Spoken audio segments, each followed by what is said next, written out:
ឡាเซียบัญจุรุรมเคลียមួយដងត្រឹមតែ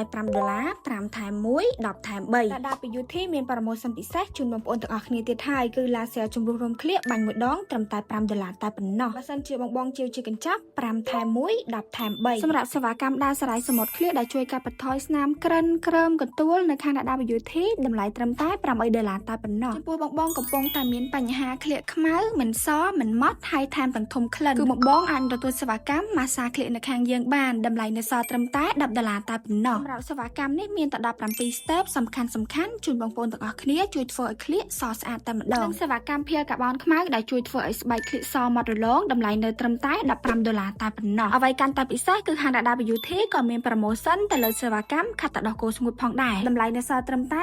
$35តែប៉ុណ្ណោះថែមទាំង free massage មុខជូនដោយឥតគិតថ្លៃបើសិនជាបងយកខាត់ VIP ខាងយើងនឹងមានការ free ចូលទូ up collagen ផងដែរសម្រាប់ឈុត VIP នេះគឺបានចូលទូ up collagen ដែលជួយធ្វើឲ្យស្បែកសកាត់បន្ថយស្នាមអុចខ្មៅធ្វើឲ្យស្បែកមានសំណើមកាត់បន្ថយស្នាមជ្រុយជ្រួញចំពោះព័ត៌មានបន្ថែមបងអាចឆាតចូល page ឬអាចទាក់ទងតាមលេខ Telegram ខាងលើនេះបានណា